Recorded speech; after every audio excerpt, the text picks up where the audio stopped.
Hello guys, this is Paul McWhorter from TopTechBoy.com, and I am here today with lesson number 12 in our new and exciting and improved Arduino tutorial series. Today is a very important lesson, and so I'm going to need you to pour yourself a nice big mug of iced coffee. You hear that ice in there? Iced coffee. Delicious, strong black coffee poured over ice, no sugar needed. I'm also going to need you to get out your most excellent eLego Super Starter Kit, the Uno R3 project kit. This is the kit that we are using for this entire series of tutorials. And if you don't have one yet, you can pick one up down in the link in the description. 35 bucks will keep you happy for a long time. Okay, so get your kit, get your coffee, and let's get ready to rumble. No, we're not gonna really rumble, but we are going to learn about a very, very important component in your Arduino kit and something that can be a part of a lot of your projects, and that is the potentiometer. The potentiometer. And so if you are in your kit, you can find it, and then we'll talk about how it works. I need to probably get out of your way, and then we're going to come over and look at the overhead view. And we're going to talk a little bit about a potentiometer. A potentiometer, this is really going to go back to a lot of the stuff that we learned in lesson number 9 associated with Ohm's law and circuit analysis. And a very important component in a circuit oftentimes is a potentiometer. And the potentiometer can be thought of as a variable resistor. It's a resistor where you can change the resistance. So you know that in lesson 9 we used a 330 ohm resistor, we used a 100 ohm resistor. Well, what if you wanted a 2398 ohm resistor? Well, you could use a potentiometer, and then you could turn the little knob, and then you could get the resistance that you wanted.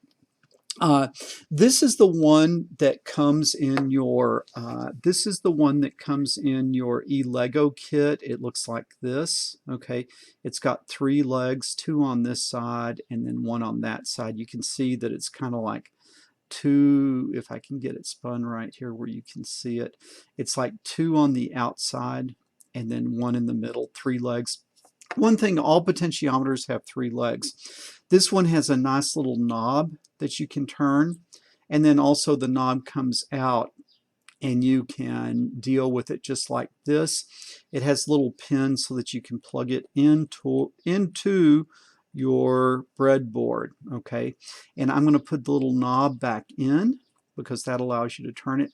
Let me tell you something about the potentiometer that's really important. Make sure that you don't force it. Like a lot of times you're doing a reading and you turn it all the way to the left and you're expecting to read 0 volts and maybe you're reading 0.1. So then you think, I'll just turn it a little harder. These are very easy to break, so just turn them to the end of their travel or turn them the other way, but don't force them once you get to the end point trying to squeeze a little bit different value out of it. And so this is the potentiometer that comes with the eLego kit. This is one that I had from earlier kits. Potentiometers come large, small. There's a lot of different shapes and form factors they come in, but kind of the common thing is they always have these 3 legs. And you've got to think of it as you've got the 2 outside legs and then you have the middle leg. And so what I want to do is I want to talk to you about how these potentiometers work, and then we're going to use one in a circuit, and then we're going to do a little bit of analysis with it. So let me kind of try to get set up, make sure that you're seeing what I am writing.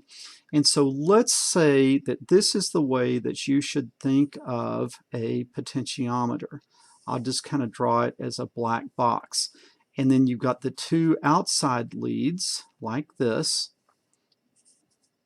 Okay, and what you should think is you should think of these as, I'm going to start over. I didn't draw that good. I'm sorry. Okay, so we're going to think of the potentiometer as a black box, and then you've got this outside lead, you've got this outside lead, Okay, so if we go back and look at our potentiometer again, this would be like the top lead and this would be the bottom lead. And the way to think of it is there's two resistors in here. Okay, and we're going to call this R1 and we're going to call this R2. All right, and then from here to here, you have RT for R total. Well, what would, knowing how series resistors add, what would RT equal? RT is equal to R1 plus R2. Now you have a third lead that is connected inside the potentiometer between R1 and R2. So the thing that you have to know is RT is R1 plus R2. Now you've got a knob on here. You've got this knob that you can turn. When you turn the knob all the way to the left, and so let me see if I can illustrate that here. If you turn the knob all the way to the left, then R2 is equal to 0. Well, if R2 is equal to 0, what does R1 have to be equal to? R1 has to be equal to RT, the total. Now understand the total RT doesn't change. Different potentiometers have different RTs. Like if we look at the little one here from the, let me see if I can get you where you can see this. If you look at the little one from the, it doesn't want to focus on it. I'm going to try focusing one more time where you can see that. Okay. You see it tries to focus and then it focuses on the ground.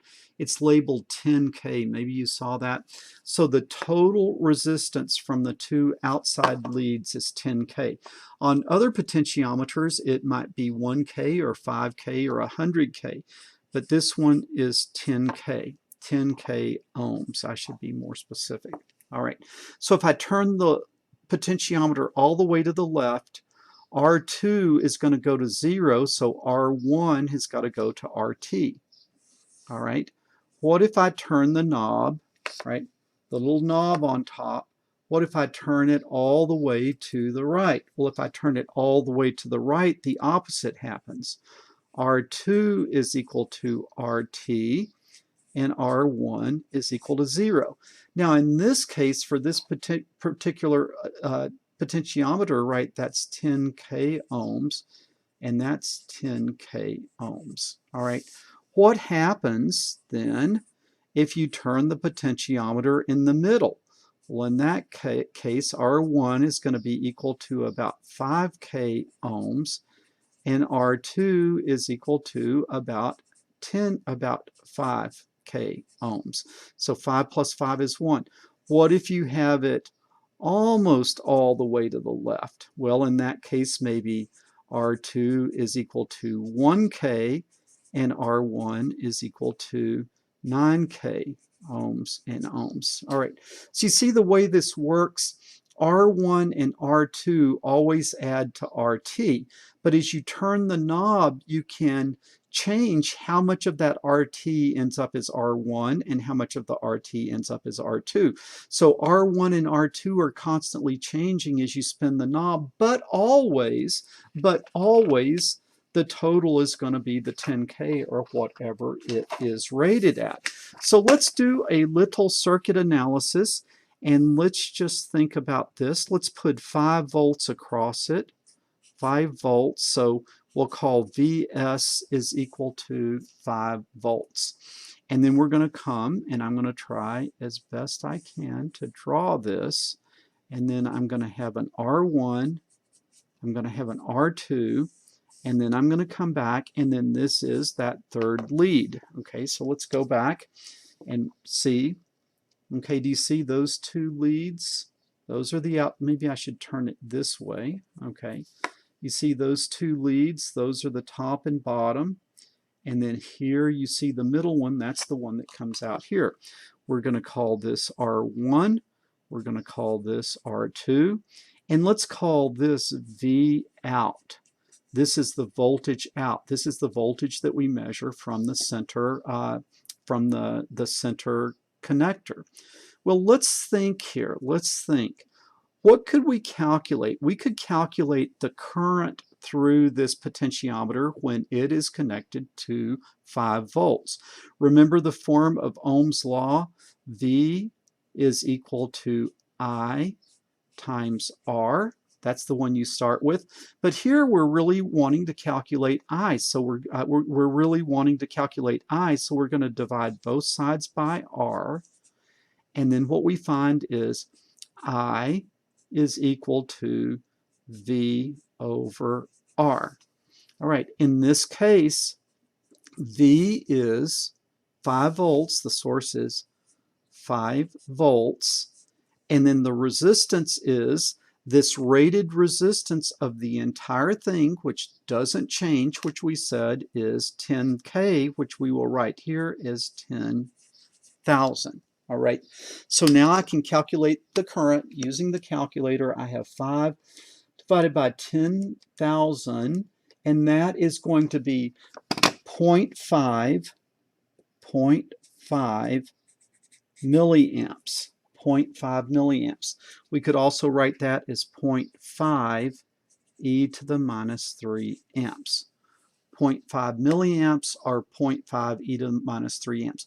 You guys tell me if you understand scientific notation. If I'm losing you here, maybe I need to make a video on doing scientific notation.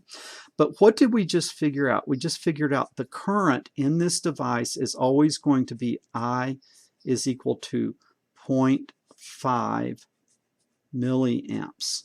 All right. Now, this is the other thing that we could do. We could calculate V out now. V out is going to be equal to I times what? Well, that would be the voltage across R2. So it would be I times R2. Okay, so V out is going to be equal to 0.5 milliamps times R2. Okay, if R2 is 0, it's going to be an output of 0. If R2 is if the knob is turned all the way the other way, then R2 is going to be 10K, and then at 10K it's going to be 5 volts.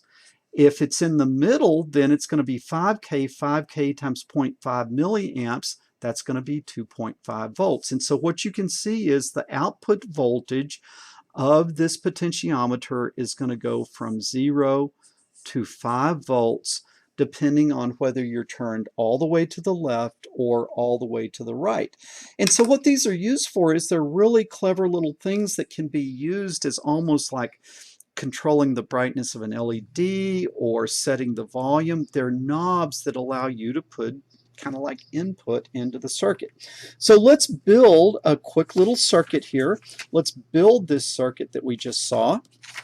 And so we will bring our most excellent Arduino in here, and then we will program up some code. And so you guys are probably wondering why I always have the Arduino upside down. That would bother me if I were you watching it. I don't know if you notice those types of things, but the reason I do it is it allows me to build the circuit a little bit simpler, and that is because, you know, as I'm using these digital pins, they're closer to the circuit board. So I kind of just got in the habit of doing that some time ago. And so we have this ready to go. All right, so we are going to need to plug this in.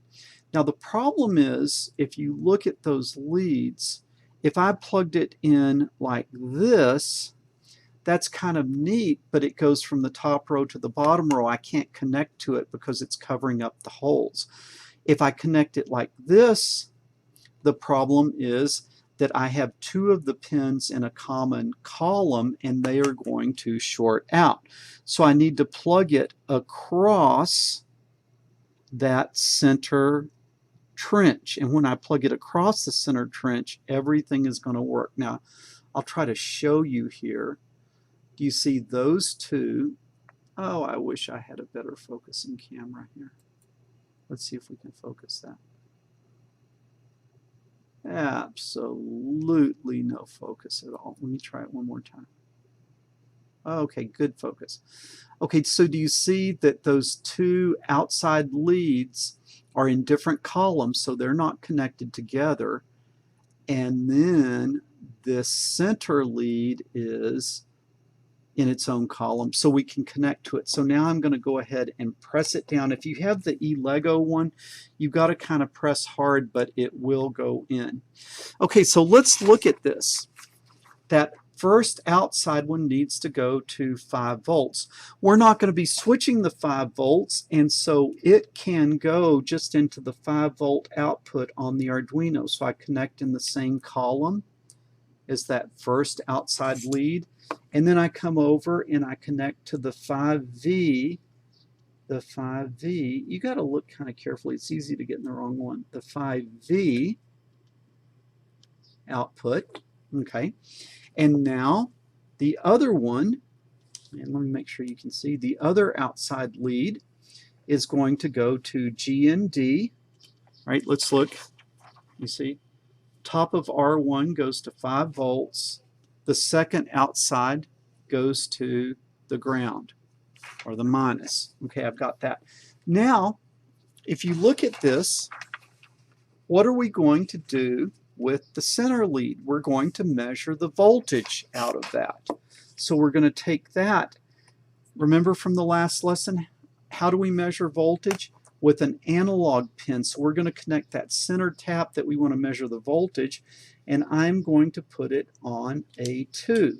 Okay, so now what I can do is I can measure the voltage at A2, and then I can turn the potentiometer to the left and the right. I must get this neater. This is just too messy. Okay, so now I can turn the potentiometer to the left or to the right, and I can measure the voltage that is coming off of that center tap. And based on our analysis, if I'm always one way, all the way one way, I should measure 0 volts, and if I'm all the way the other way, I should measure 5 volts, and in between, I should smoothly go between 0 and 5 volts. We also have to remember how to do an analog read. So I'm going to come over here and switch to a different appropriate screen, which this should be. And let's write the code here real quick to operate this potentiometer.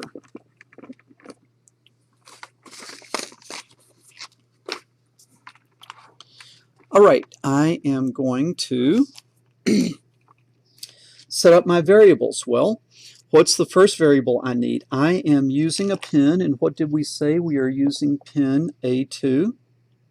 Okay, maybe I could switch here. Yeah, that's pretty good. You can see them both there. Okay, I'm going to be using pin A2, so that's going to be an int, and I'm going to call it my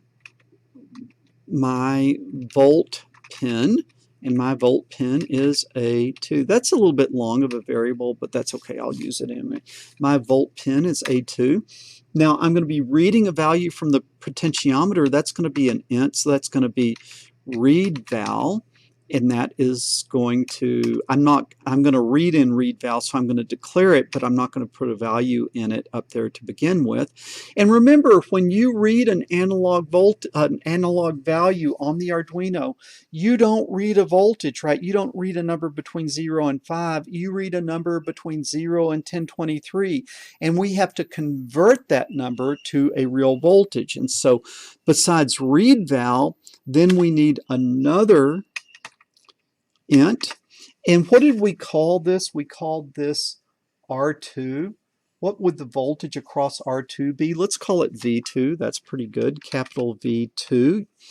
And then I'm going to say, I'm not going to put any value into that because we're going to calculate that. So now I have my volt pin is A2, I had read val, and I have V2. Now probably as we read these, we're going to want to what? We're going to want to print them out. And so I need to turn on the what? I need to turn on the serial monitor. So this is serial dot begin, and then I need to give it a baud rate 9600. Okay. And now the serial port is ready to go. So now what do I want to do? I want to read from that potentiometer. How do I do a read? Well, I'm going to put it, I've got to put the value somewhere. Where am I going to put it? In my variable read val. and I'm going to say that is going to be equal to analog read. Get the happy little orange color. What is the parameter? Where do I read from? A2, that is my volt pin. Okay, I'm going to read it there. Read val is going to come back from 0 to 1023, so I have to convert that to V2. And if you don't know how to do this, go back to a couple of lessons ago and I show you how to do this. But this is V2 is going to be equal to what? If 0 is 0 and 1023 is 5, I've got to scale it.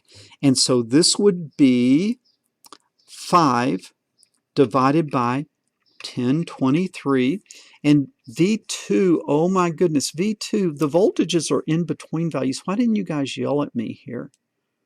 That the voltage, I might have 2.1, 2.2, 2.3. This needs to be a float. I need the in-between values, not an int. And then this needs to be floating point math, and to make that happen, I need to say 5 point divided by 1023 point. Now, I know it sounds like I'm belaboring this point, but if you do not put the decimals here, it's going to say 5 is an integer divided by 1023 is an integer. 5 divided by 1023, it's going to round it to the next integer, which is going to be 0. And you're going to be sitting there trying to think your Arduino burned out to where you were just doing integer math where you should have done floating point math. V2 is a float, so these numbers need to be a float. And then I multiplied that by read val. Now let's see. If read val is 1023, then that's 1023 divided by 1023 times 5, that's 5. So if there's 1023, it's going to put in a 5. If read val is 0, it's going to put in a 0. And so that's what we want. A read val of 0 is 0 volts. A read val of 1023 is 5 volts. And so we do a quick back of the envelope look at this to make sure that we have it in the right direction, and that is going to work. And then what do I want to do? I want to print it out. Serial.println. What am I going to print? V2. All right, end it with a colon. And then let's slow it down a little bit. Let's do a delay. Let's say a half second, 500 milliseconds. Is that good? No, don't use numbers down here. Don't use numbers, use variables. You need to use variables. So this would be delay t. And then I need to come up here and declare that. So I'm going to say int is going to be delay t. And then that is going to be equal to 250 milliseconds, which is about 1/4 of a second. So what this should do is this should sit and print the voltage that we are getting off of that center pin on that potentiometer. And if things are coded right, and if our circuit is set up right, what should we see? We should see if we're turned all the way one way, we should see 0. And if we're turned all the way the other way, we should see 1023. So we are ready to download this program. Okay, boom, it is happy. And now I need to go to a better screen where you can see the serial monitor. I pop the serial monitor up. I hope that I get something. Man, it's not printing. What did we do wrong? Okay. I want somebody to tell me what we did wrong. I'm saying serial print line V2. I started my serial monitor, but it is not printing. Okay, what did we forget? This baud rate has to match the baud rate that the serial monitor is set to. Can you see this? The serial monitor is set to 115,200, and that's set to 9,600. So I'll just pop this over to 9,600, and boom, look at that. That is printing out a nice value. Okay, so I've got it turned all the way to the right. I wish I could get out of your way a little bit. I got it turned all the way to the right, and it's kind of like full volume. I am really hoping that this will change. Yeah, and you see, let's see, I'm trying to think if I have a view that will show my serial monitor, and I don't. Okay, but as I'm turning this to the left, you see how it's going down all the way to 0. And as I start turning it back, I get the knob to about halfway, and I'm about at 2.5 volts. So do you see that as I turn this, I am getting what I want. Darn it, I am just so obsessive compulsive that I really, really, really wish that I could show you me turning the knob and those things changing at the same time. But I'll just show you, like here, you can see that what I'm doing when I'm all the way to the left, I make the knob go all the way to the left, and then what I have is I have 0 volts, and then I will come back over here and I will turn the knob all the way to the right, and then what I have is 5 volts, and then I come back over here and I'm going to put it about in the middle. Man, we kind of lost something there. That's right. I'm going to put it about in the middle, and then I'm going to be very close to 2.5 volts. Boom! Okay, do you see what we're trying to do on this series of lessons? We're trying to put a little more math in it, where you're not just watching me do something on the potentiometer, but you're kind of doing some circuit analysis, and using Ohm's law and using simple circuit analysis, we predicted that as we turn this, my production quality today is not what we would want it to be. Okay, so what we predicted based on this circuit analysis was it should go smoothly from 0 to 5 volts as we spun from all the way to the left to all the way to the right. And that is exactly what happened. And this is, again, a very, very useful feature. This is a very useful component. And so I could use this to set values on, let's say, an LED. So that's what we'll probably start getting into. We'll start using this and using this knob to then control other things, because we've got it where we've got the knob connected, the potentiometer connected. We get different values as we turn the potentiometer, and now we can use the potentiometer to control other things. And so I want you guys to just play around with your potentiometer. I'm not able to think of a real good homework assignment on this one. We'll get more homework assignments as we do the next lesson, but we're going to be playing around with this potentiometer for a while. Now, I know some of you guys are getting antsy because it's kind of like I'm playing with real simple components like LEDs and potentiometers. Why are we doing so much of our work with LEDs and potentiometers? Well, number one, LEDs are cheap and potentiometers are cheap, so if you make a mistake, you don't blow out a $50 GPS or something like that. You're learning on components that are inexpensive. And the second reason is almost no one has ever gotten hurt with an LED or a potentiometer. So we're doing things that are simple, that don't cost a lot if you burn them out, and they won't hurt you. And so we're trying to kind of start nice and simple like that. All right. I hope you guys enjoyed this lesson. I would love to hear a comment down below from you. Really like getting feedback from you guys. Really like interacting with you in the comments. Think about subscribing to the channel. Always appreciate a thumbs up. If you're not getting notifications for my videos, look at subscribe and make sure you click the bell, and then you will get notifications. Okay, this is Paul McWhorter from TopTechBoy.com, and I will talk to you guys later. That is really good.